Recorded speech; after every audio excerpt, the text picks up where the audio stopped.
Hello everyone, good morning. Good Friday today mga guys. At maaga kaming pumunta sa bayan na malengke ni Mister. Mga guys, kararating lang namin. Hindi na ako nakapag-film kanina kasi super aga namin at medyo madilim-dilim pa nung paalis kami dito sa bahay. At kararating lang namin mga guys. At ito yung aking mga pinamili. Mag-unboxing na tayo para ipakita ko sa inyo yung aking mga pinamili mga guys. At si Mister naman ay nagdidilig na sa aking mga halaman at sa aking mga tanim na gulay. Kaya ako na lang ang mag-film ngayon mga guys. Hindi ko na siya naisali sa aking film kasi nga maaga kami kanina at hindi na ako nag-film kasi para iwas kami sa mga nanguhuli pag ganyan na maaga mga guys ay na mga tanghali na, kaya inagahan na namin mga guys. At ito lahat yung aking mga pinamili, unboxing na natin mga guys. Yung aking mga pinamili mga guys, 1 kilo na talong. Lalagay na natin dito para hindi masira pa, tapos lalagay ko dun sa rep para may pang ulam-ulam kami. Ayan, 1 kilo na talong. Mura lang ang 1 kilo ngayon mga guys nito. 40 1 kilo ang bili ko dito sa talong. Tapos bumili kami ng 1 kilo na tilapia. Ayan. Tilapia yan mga guys. Tapos bumili si Mister. Paborito niya kasi kumain ng singkamas. Tapos ito yung bukayo pang ano ko dun sa malagkit kasi magluluto ako ng biko mga guys. Tapos ito isang salop na malagkit luluto ko. Tapos bumili ako ng dried bawang para sa mga iluluto ko. Tapos bumili din ako ng keso, 2 supot na munggo. Tapos ito na lang gagamitin kong panggata mga guys. Ayun Coco Mama, 2 peraso. Yan ang pang ano ko dun sa malagkit na lang kasi mahirap bumili ngayon ng nyug mga guys ang magpapakudkod kasi super daming tao sa palengke na nagpapakudkod. Kaya ito na lang ang gagamitin natin sa paggawa ng malagkit mga guys.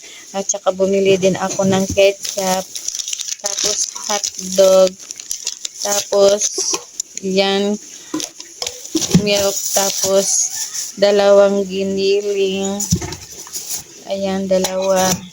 Tapos bumili din ako ng saging para sa mga bata. Mamaya yung aming mga bisita na mga bata kasi mahilig silang kumain ng ganito, ng saging mga guys. Tapos bumili ako ng sugar pang dagdag ko dun sa malagkit. Half kilo lang, 50 yan mga guys. Super napakamahal ang mga bilihin. Yung halos 2,000 mahigit ang pamilya namin. Tapos ito, pagluluto ko sila ng spaghetti mga guys, yung mga bata kasi paborito nilang kumain ng spaghetti. Tapos bumili na rin ako ng bulaklak ng kalabasa. Wala pa kasi, naubos kasi yung bulaklak ng kalabasa namin kaya bumili na lang ako mga guys para hindi hassle mamayang pagluluto. Tapos chicharon panglagay sa munggo yan mga guys. Tapos 1 kilo na kamatis. Tapos ngayon si Mister, ayan mga guys, nililinis na niya yung isda na ipapaulam namin sa bisita naming mga bata mamaya mga guys. Ayan na, nililinis na niya yung isda mga guys ni Mister. Ayan ang araw namin ngayon, 2. Magbisita kami ng mga batang apo niya mga guys. Guys, good afternoon. Umpisahan ko ng magluto. Good Friday today at ayan magluluto ako ng biko. Ayan sinalang ko na yung gata na paglutuan ko. Ayan nakasalang na sa talyasi. Kasalang na sa talyasi mga kanelman. Ayan ang iluluto natin ngayon. Good Friday is biko. Kanina nakapagluto na ako ng spaghetti. Hindi ko na nakuhanan. Hindi ko na na-film kanina mga guys kasi busy tayo kanina at nakain na ng aking mga bisita na mga bata yung spaghetti. Ngayon naman is biko para sa matatanda, para sa amin kasi yung spaghetti ay para sa mga bata kanina mga guys. Kaya Ayan, for the content, magluto ako ng biko. Ayan, kumukulo na siya. Ayan guys, maglalatik na yung aking niluluto. Ayan guys, ito na yung niluto kong biko na. Ayan, okay na siya. Lutong-luto na siya. Ito ngayon ang handa na inihanda ko ngayong Semana Santa mga guys. Gumawa ako ng biko.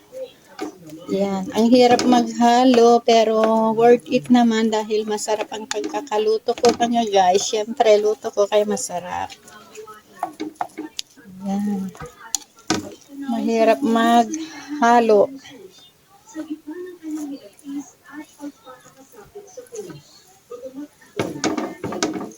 Ayan guys, luto na ang aking nilutong biko mga guys.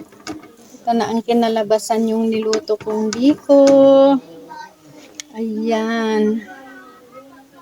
Yan na guys, luto na. Biko ng inyong kanelman. Ito ang hinanda ko ngayong Semana Santa mga guys. Nagluto ako ng biko. Yan lang guys. Thank you. Ingay!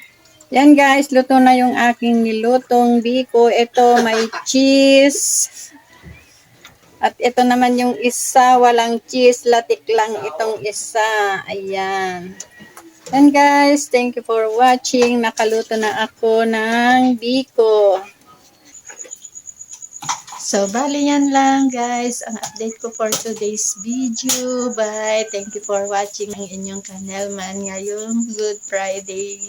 Bye! Thank you for watching. Don't forget to subscribe my channel, Nelman Vlog. Please like, comment, and share. And click the notification bell para updated na rin kayo sa susunod ko pang mga videos mga guys.